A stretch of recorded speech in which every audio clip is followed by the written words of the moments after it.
ito, babalik ako sa inyo. And I am willing to go out on a limb.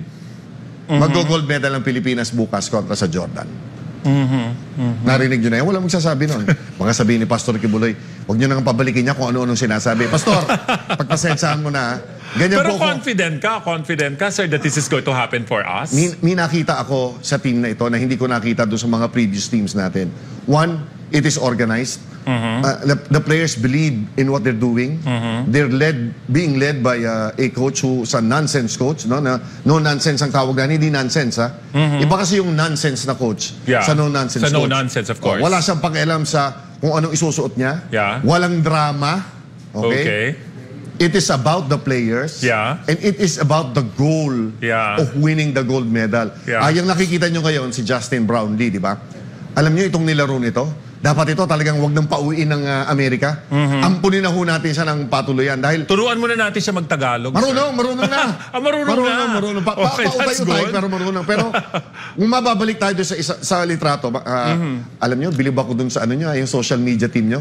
Dito ho pala sa SMNI, meron silang social media team na hindi natutulog. Meron. 24/7. Hi, Sam. Grabe. Hi, Sam. Saludo ko sa inyo kasi ganyan pala yung network nyo. Anyway, yung litrato na inyong nakita kanina of the players na nag-uumakap. Itong tagumpay ng team natin na ito, itong Team Pilipinas natin, hindi ito tagumpay ng isang kumpanya, hindi ito tagumpay ng isang grupo, tagumpay nating lahat ito. Yung ipinapanalo nila ay para sa bayan na ilang taong naghihinagpis at sumasakit ang puso. At umaasa, sir. Umaasa, di ba?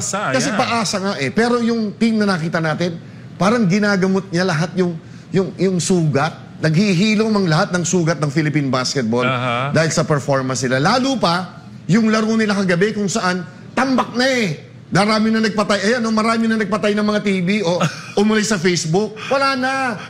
Imagine mo, fourth quarter ka, last 4 minutes, lamang pa ng malaki, 10 puntos. Tapos pumutok itong si Justin Brownlee.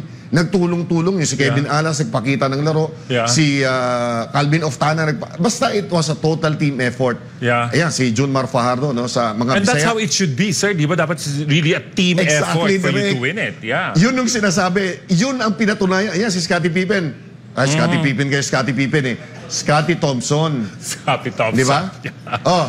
Sabihin mo kay Pastor, kapit-bahay mo yan. Taga-Davao man siya. Grabe. Sa Bisaya, pag sinabi, Pastor, di ba? Pag sinabi sa Bisaya na isog, Scottie Thompson showed pure heart.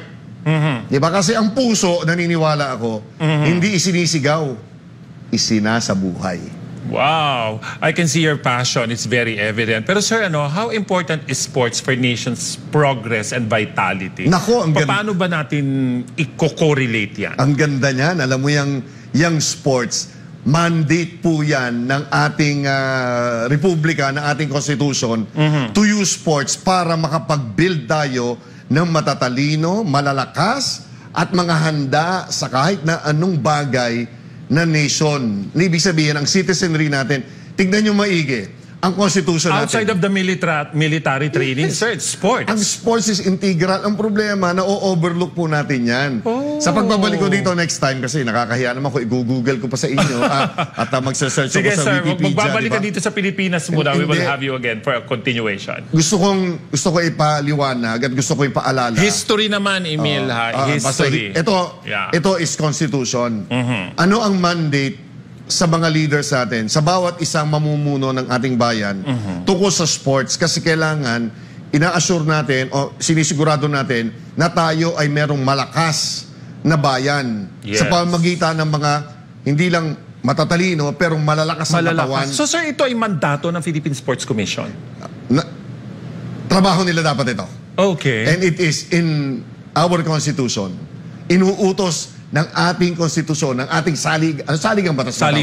Ng ating saligang batas na ang pagpapalakas ng tao sa pamamagitan ng sports ay mandado sa bawat local government unit. I-search niyo yan para maniwala kayo. Kasi malimit, nagagamit ng hindi tamang paraan ng sports. So ako na nagsasabi sa inyo. So we have to call on the commission to really pay attention to what you were just saying, sir. Because apparently parang hindi ito nagaganap. Naka-focus kasi ang PSC doon sa mga elite sports, doon sa mga nananalo. May mga grassroots program sila, pero ang problema sa grassroots program nila, hindi naman talaga nakakababa. Kapag sinabi mong grassroots level, it's down to the barangay.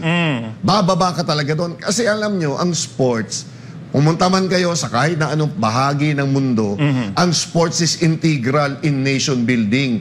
Bahagi po yan ng pagpapalakas ng katawan, ng isipan, ng mamamayan ng kahit na anong bansa. China is using it. Pinakikita nila sa inyo kung anong force nila ngayon. Tignan nyo yung medalya nga nila. Akala mo namimitas lang ng ubas, di ba? Tignan nyo yung Amerika. Tignan nyo yung Russia before sila magbiyak-biyak. Ito, ang ganda ng... Ito, natutuwa ako rito, di ba? Yung, ito yung AI-inspired...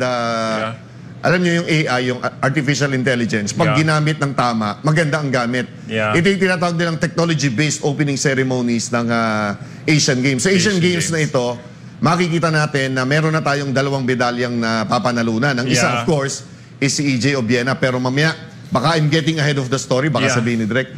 Sobrang daldal nitong host ko. Gusto na yata I'm loving it, sir. I'm loving it. Don't worry.